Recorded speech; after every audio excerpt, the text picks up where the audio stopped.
Kyle here to be reviewing set 71810 Young Dragon Ryu. This set released March 1st of this year, retails for €15 with 3 minifigures, with one minifigure being exclusive to the set. By far the most anticipated Dragons Rising minifigure is Sora with her hairpiece. Although while it's not completely accurate to the show, it still looks pretty good for what it is. And you also get her season 1 armor piece in the set, which is the cheapest set it comes in, if that's a driving factor for you. The front face print is an angry expression with Imperium face markings, while the alternate face print is more of an inquisitive look, with powered up eyes and the same Imperium face markings. The torso print has pink seatbelt straps with a zip and cat keychain that has a key dangling off of it, some navy under armor peeking out, and some text in Ninjago that's partially covered by the straps, but I think it's supposed to say Sora in Ninjago. Sora is also one of the few Ninjago minifigures that have arm printing, although only one arm has printing, which is still cool. The back printing has the strap printing continued from the torso, with gold belt buckles, more of the navy under armor, and a cat face, which has a stylized S in Ninjago on its forehead. The leg printing is more of the navy under armor, pink belts with gold buckles, and knee pads. For an accessory, Sora has a pearl gold katana. While the hairpiece isn't super accurate to the show, it definitely looks a lot better in person compared to online images. If you don't have a Sora minifigure yet, this is the cheapest that she comes in, despite being incomplete since you don't get her hood piece, but the hairpiece makes up for it.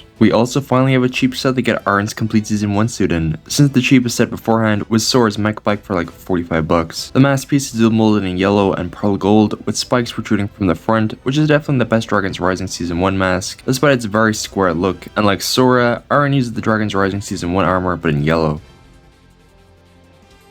The face print is a smiling face with a raised eyebrow, 2 small scars, and sideburns, despite not having his hairpiece in the set. Unfortunately, there's no alternate face print. Hopefully Aaron gets a new face print in Summer Wave, but I doubt it, since they also didn't give one to Wildfire for the March Wave. The torso print is a yellow hoodie with pockets, a white undershirt, his symbol to the right, and a dragon design in orange, similar to the Legacy 1 suits across the torso. The back printing is a dragon's tail and says Aaron in some stylized Ninjago text. The leg printing has a very light green belt with golden tips, orange sides, knee pads, and toe printing. For accessories, Aaron has a pearl gold katana and the new climbing hook piece introduced for the March Wave, which is fairly reminiscent of cold-sided quakes from Crystallized, which is fitting aside from the Master Earth connection, since prior to being a ninja, Cole was a rock climber. This is definitely the best Dragons Rising season 1 suit by far, since the mask piece doesn't have a 5 head, but as a trade-off, it has a bit of a square look to it. Again, if you don't already have Aaron minifigure, this is by far the cheapest set he comes in, as well as being the cheapest set to get the new climbing hook piece in. If you bought any of the January sets, you probably have enough of the Wolf Warriors by now, but here's another one for all you army builders out there. The mask piece is this super unique mold with the obvious wolf mask at the front and a ninja mask at the back. The front face print is this Ronin-esque design with a slightly faded skin tone, although since it's covered by the mask, it's not awful. The alternate face is pretty much the same, but powered up. The shoulder pads are also a nice touch to the Wolf Warriors design. The torso print is this very sick purple and blue robe design with runes, a large v-neck with grey ropes underneath, and blue blades peeking out. The back print is very simple with a purple collar and Wolf Warrior Boris. The leg printing has a grey belt with blue buckles at either end, a wolf fang necklace, more of the blue and purple robes, grey fur across the knees, and boot printing. An accessory, the Wolf Warrior has a khopesh. The Wolf Warrior faction has a pretty good minifigure design overall, although let's be real, you don't really need more than one of these in your collection, but to be fair, the mask mold is a very unique piece. Goes without saying, but the Wolf Warrior is available in cheaper sets. For a dragon set that costs $15, Ryu is actually pretty decently sized, which is very surprising. For comparison, this is how he sizes up to his baby Ryu figure from last year. They grow up so fast. The feet of the dragon are unsurprisingly extremely basic, with these spike pieces for the toes and 2x2 slope on the sides of the legs that have stickers to add scale to the dragon. Both the legs and toes are connected by ball joints, which allows for some articulation, as well as a couple of interesting poses. The dragon's body is somewhat rotund, with the new mech armor piece in sand blue for the back, which is a super interesting reuse of pieces.